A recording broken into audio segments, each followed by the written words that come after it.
Imagine acordar com a notícia que ninguém acreditava que realmente poderia acontecer. Os Estados Unidos lançaram um ataque direto contra a Venezuela. Não uma ameaça, não um alerta diplomático, um ataque real, iniciado em plena madrugada, enquanto milhões dormiam. Por anos, Washington e Caracas trocaram acusações, sanções e discursos inflamados. Mas agora, em 2025, depois de mais uma eleição contestada, depois de promessas quebradas, depois de sanções reinstaladas e pressões acumuladas, a tensão finalmente estourou. E aqui está o detalhe que muda tudo. O USS Gerald R. Ford, o porta-aviões mais avançado já construído, já estava no Caribe, pronto, posicionado, esperando apenas uma ordem. Em poucas horas, drones, mísseis e caças podiam atingir alvos em solo venezuelano sem aviso. E para muitos analistas, esse exato momento, era só uma questão de tempo. Agora, a pergunta que o mundo inteiro teme fazer: o que acontece quando a maior potência militar do planeta mira um país colapsado, armado e desesperado para sobreviver? Hoje vamos explorar isso, sem ficção, sem exagero, só possibilidades reais. A crise não explode com um anúncio formal, nem com uma declaração de guerra transmitida para o mundo inteiro. Ela nasce no momento em que um pequeno evento, aparentemente isolado, desencadeia uma reação em cadeia impossível de controlar.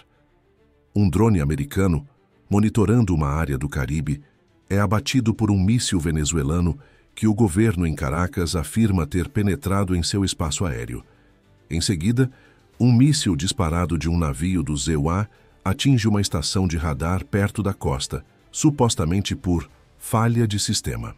Minutos depois, uma embarcação venezuelana se aproxima demais de um destroyer americano, que responde com tiros de advertência. Para Washington, foi defesa própria. Para Caracas, um ato de agressão.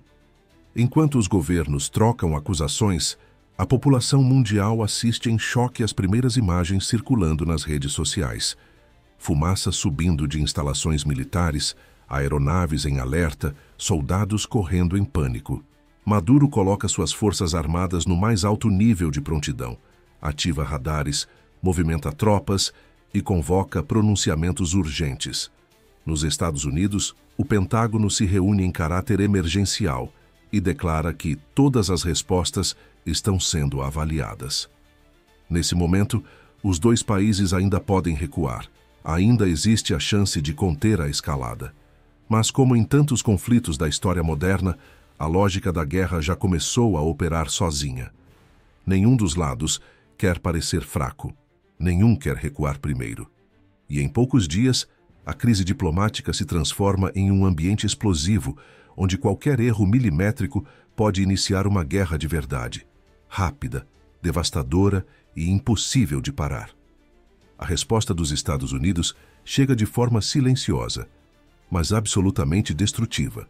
Antes que o público sequer perceba o que está ocorrendo, submarinos posicionados no Caribe lançam mísseis Tomahawk em direção a pistas clandestinas, acampamentos operacionais e depósitos logísticos identificados como parte da rede de contrabando ligada ao regime de Maduro.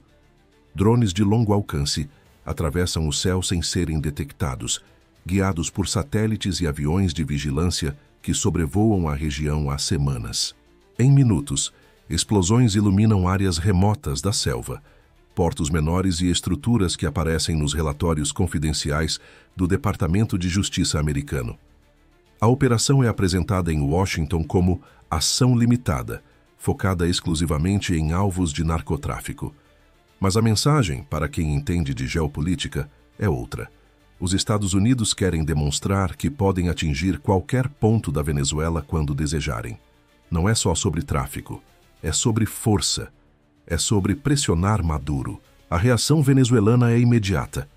Caças Su-30 e F-16, mesmo com manutenção precária, decolam às pressas para patrulhar áreas sensíveis. Baterias de mísseis S-300 são ativadas e começam a rastrear o céu. Grupos paramilitares são mobilizados. A propaganda estatal domina as emissoras com mensagens de resistência. O governo declara que o país está sob ataque e que retaliará se necessário.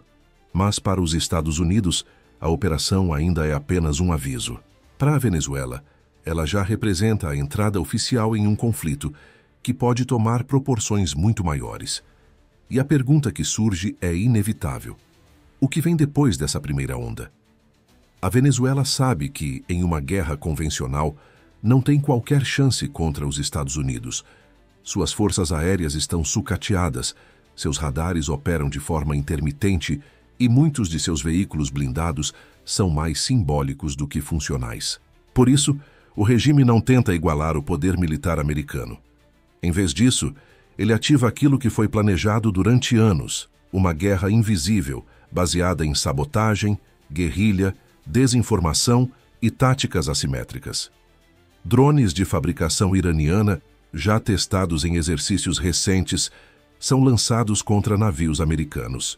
A maioria é interceptada, mas um deles consegue atingir um sistema secundário de um destroyer, causando danos leves, o suficiente para criar manchetes. Paralelamente, grupos de hackers alinhados ao governo tentam invadir sistemas de infraestrutura crítica nos EUAX e em países aliados.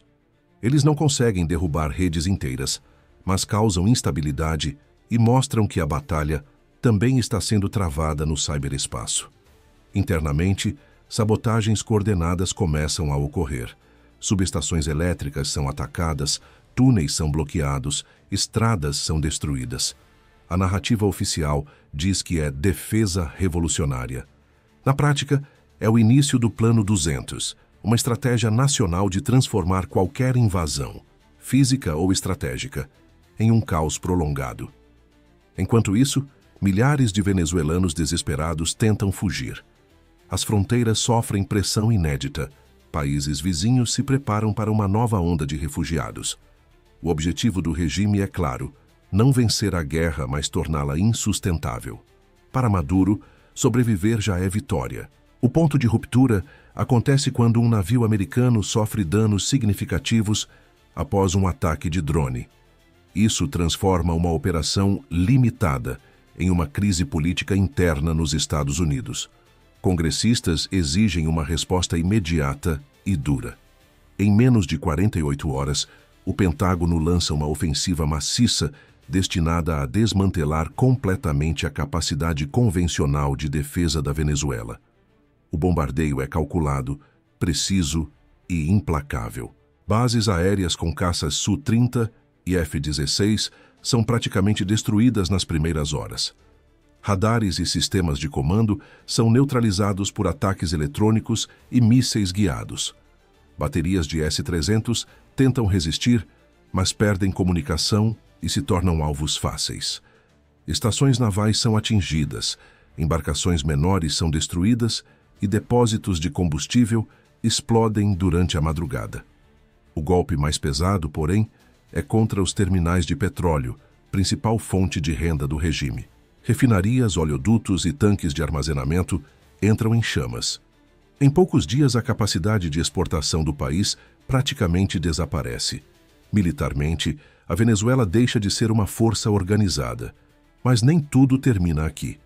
Mesmo cercado, mesmo com suas estruturas militares devastadas, Maduro permanece escondido, protegido por um aparato de inteligência treinado por Cuba e ainda respaldado politicamente por aliados como Rússia e Irã.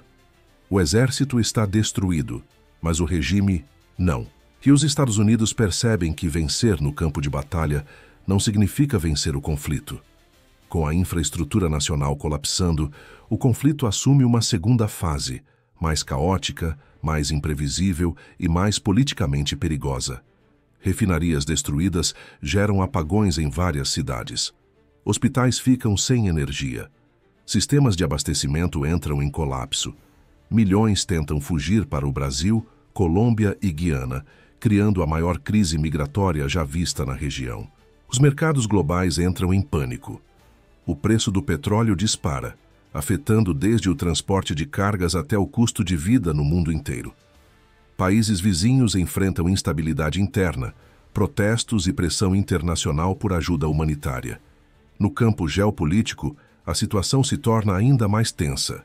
A Rússia denuncia os Hiroshima e promete apoio logístico ao regime. A China condena a ofensiva e inicia movimentos diplomáticos para conter a expansão do conflito. O Irã ameaça retaliar bases americanas no Oriente Médio por causa dos ataques contra seu aliado. Nenhum desses países envia tropas para o Caribe, mas todos entram no jogo, direta ou indiretamente.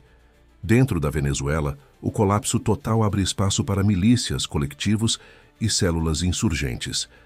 A ausência de luz, de comida e de controle estatal transforma regiões inteiras em zonas de guerra urbana.